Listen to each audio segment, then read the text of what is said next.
whenever you meet people, especially religious people who are Christians or Muslims or Hindus or whatever, they always want to ask you, what do you do? What's your work? What do you do? And so I would always answer, well, I'm working on studying astrophysics, or I'm working, playing golf, or if I'm religious, I'm helping poor people, and we're always talking about my work, and I'm asking about their work, and they're working out in Siberia. They're putting in water wells for the poor people, or they're putting in ways to get electricity from the sun so the poor villages can have electricity. Everybody's telling about their work.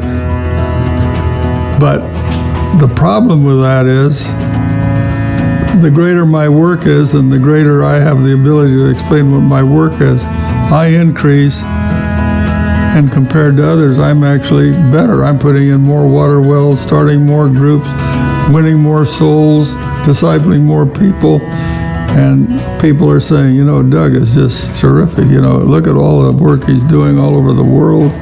It's amazing.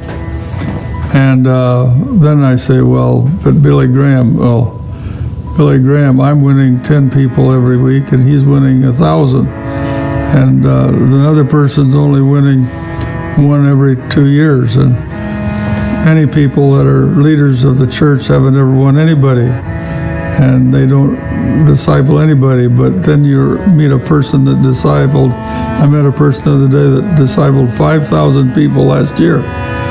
I mean, it's just astounding. And so, my work, I was only doing 50 a year, and he's doing 5,000. And, it's a huge, and pretty soon I've carved out a little niche of which I'm the leader, and I'm doing this work with the poor and the groups and all the good stuff I'm doing. One day Jesus was walking along with his friends, and they said to him, what do you have to do the works of God?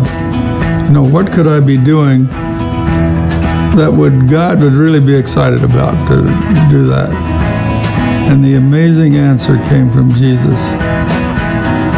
Jesus said, this is the work of God, that you believe on the one that he has sent. That you believe on Jesus. That means that a washerwoman that makes beds and washes dishes at the Hilton Hotel can just be in her room, and while she's making beds and washing dishes, she can do the work of God all over the world. All she has to do is believe. Whatever she asks in prayer, believing, she'll receive it. But we don't even count her. I mean, we wouldn't even put her on the payroll to be the associate pastor or the youth director. I mean, she's just a washerwoman. I remember I had a mother. She prayed 3 hours a day. I thought she was a little weird. Why would you do 3 hours a day? And then I met a guy that prays 8 hours a day for 50, 60 years, 8 hours a day. He's a graduate of Harvard. But he understood that the work of God is believing.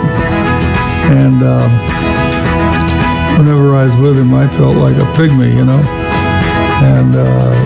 in terms of understanding.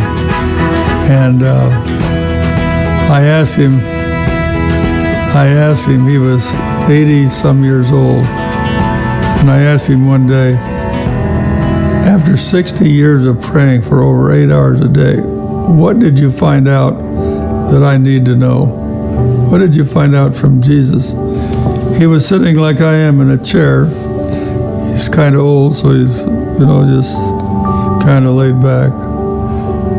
When I asked him that question, I'm telling you, it was like I plugged him into a 880-volt current.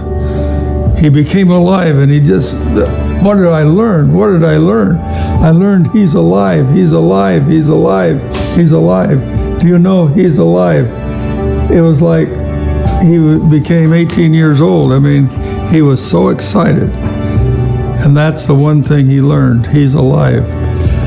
If you believe on that one, That's a work of God.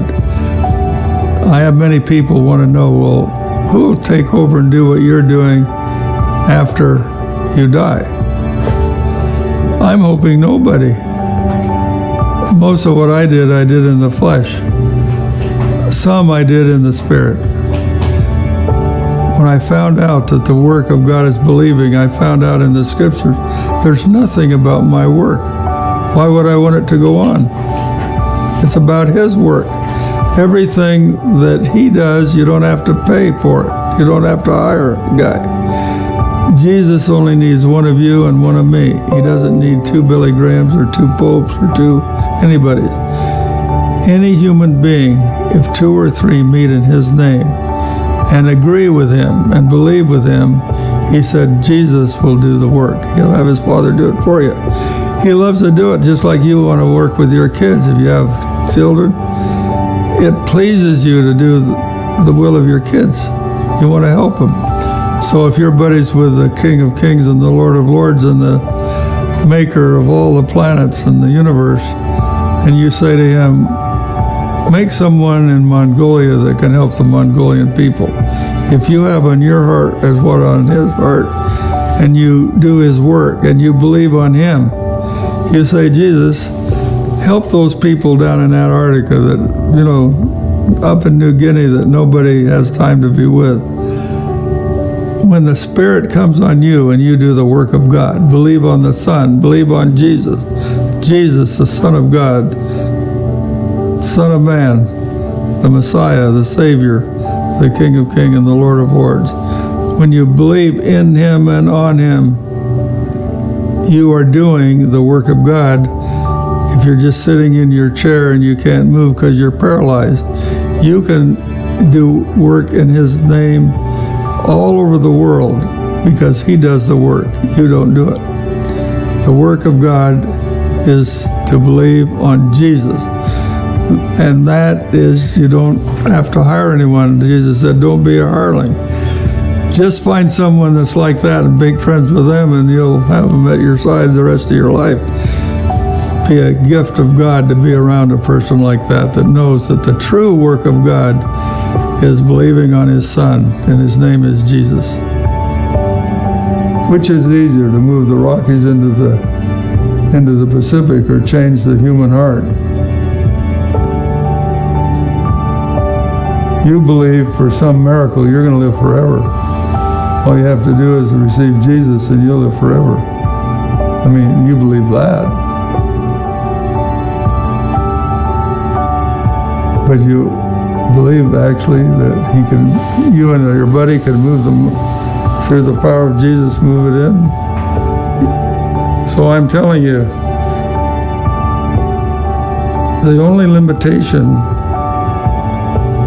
in following Jesus is you just don't believe Him. That's the only. If I had my life to live over again, I'd just do one thing I have more than I haven't done. I'd just believe Him more.